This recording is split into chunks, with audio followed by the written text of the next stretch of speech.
Ya baik kaum muslimin yang dimuliakan Allah, di mana saja Anda berada, kita lanjutkan pembahasan kita yang berkenaan tentang sabar dalam berdakwah. Kita lanjutkan kisah Nabi Muhammad SAW ketika berdakwah di kota Taif. Nah, ketika Nabi Muhammad bersama para pembesar kota Taif, dan mereka sama sekali tidak menerima dakwahnya Nabi Muhammad, maka Nabi Muhammad pun minta diizinkan untuk berdakwah kepada masyarakatnya.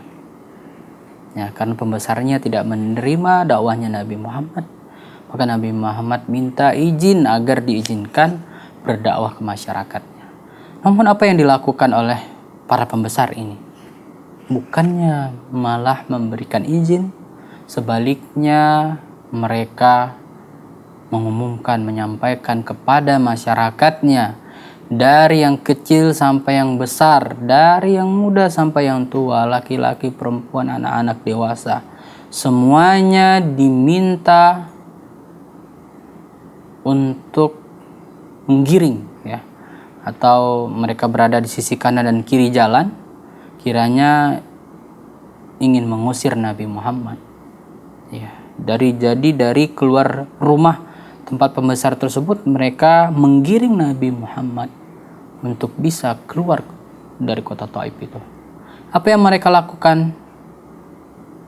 Mereka menyakiti Nabi Muhammad SAW dengan cara melempari Nabi Muhammad, melempari kaki dari Nabi Muhammad.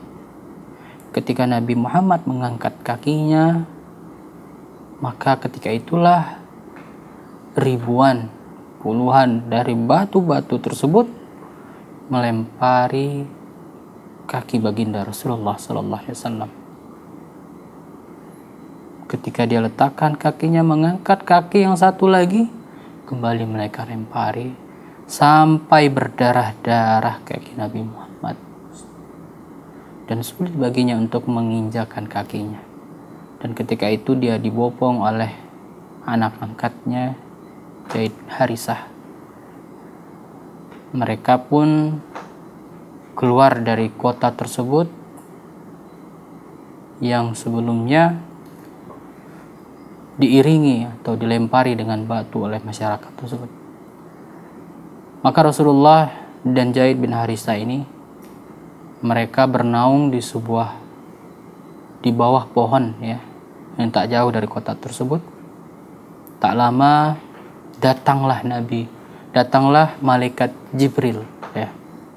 Datanglah malaikat Jibril dan menyampaikan kepada Nabi Muhammad, sesungguhnya bersamanya ada para malaikat gunung, malaikat yang menguasai gunung-gunung dan siap menerima perintah Nabi Muhammad. Maksudnya apa? Maksudnya kalau Nabi Muhammad menghendaki, maka malaikat tersebut bisa membuat kota Mekah dan kota Taif habis ditimpa atau ditutupi dengan gunung. Karena apa?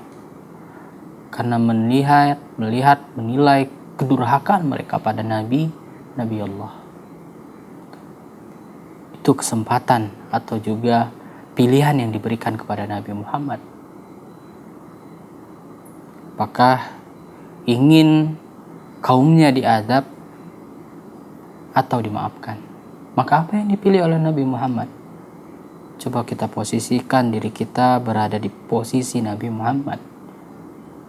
Mungkin kita akan langsung menyetujui dan memerintahkan malaikat gunung tersebut untuk mengazab kaum yang durhaka, yang menyakiti Nabi kita Muhammad SAW.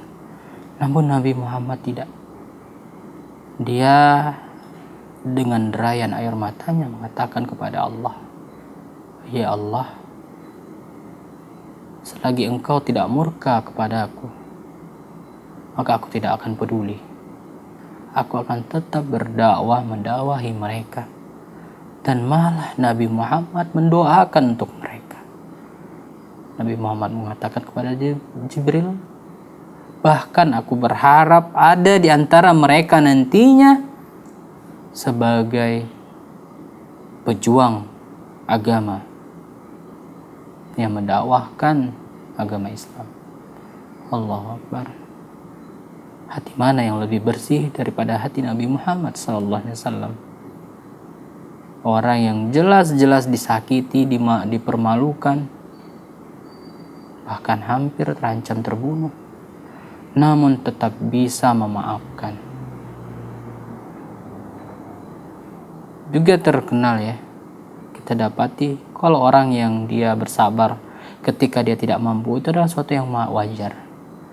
Namun Nabi Muhammad bisa berlaku sabar padahal dia mampu untuk melampiaskan atau membalas dendamnya. Kita tahu kejadian peristiwa Fathul Mekah, bagaimana ketika itu Nabi Muhammad berdiri di depan ribuan masyarakat Quraisy yang kiranya mereka adalah orang-orang yang menyakiti Nabi ketika hidupnya di Quraisy, yang membuat Nabi terusir dari Mekah. Berkumpul di depan Nabi ketika Fathul Mekah dengan keadaan tidak berdaya. Artinya mereka pasrah dengan apa yang ditentukan Nabi. Jika mereka harus dieksekusi, dibunuh, maka mereka pasrah karena mereka tidak berdaya ketika itu. Namun apa jawaban dari Nabi Muhammad ketika itu? Nabi Muhammad mengatakan, antum tulaqa. Kalian semua bebas aku menyampaikan, mengatakan perkataan sebagaimana perkataan yang disampaikan oleh Nabi Yusuf alaihissalam kepada saudara-saudaranya. Nabi Yusuf kita tahu bagaimana saudara-saudaranya memperlakukannya dengan buruk, membuangnya ke dalam sumur karena hasadnya mereka kepada Nabi Yusuf. Namun ketika Nabi Yusuf sudah berkuasa, memiliki kekayaan, kekuasaan, dan di depannya saudara-saudaranya yang pasrah dengan apa yang dia tentukan, Nabi Yusuf memaafkan mereka dan membebaskan mereka. Nah, itu yang dilakukan oleh Nabi Muhammad. Dia menyampaikan perkataan tersebut kepada kaumnya, orang-orang Quraisy yang semasa hidup Nabi Muhammad di Mekah ketika itu penuh dengan siksaan, penuh dengan celaan, penuh dengan banyak sekali kesulitan yang ditimbulkan oleh mereka. Bahkan mereka berniat membunuh Nabi Muhammad SAW. Namun karena kebersihan hati dari seorang Nabi Muhammad SAW, dia tidak sakit hati walaupun dakwahnya ditolak, walaupun dakwahnya dicela. Akhir dari kesabarannya dalam berdakwah tersebut, alhamdulillah, sebagaimana dijelaskan dalam surah An-Nasr, idza jaa nasrullahi wal fath, Allah berikan kepada Nabi Muhammad kemenangan atas kesabarannya. Maka benar kaum muslimin yang dimuliakan Allah, berdakwah, menasihati sesama kita itu butuh kesabaran. Wa tawasau bil haqq wa tawasau bis sabr. Saling nasihat menasihati dalam kebenaran dan juga dengan kesabaran.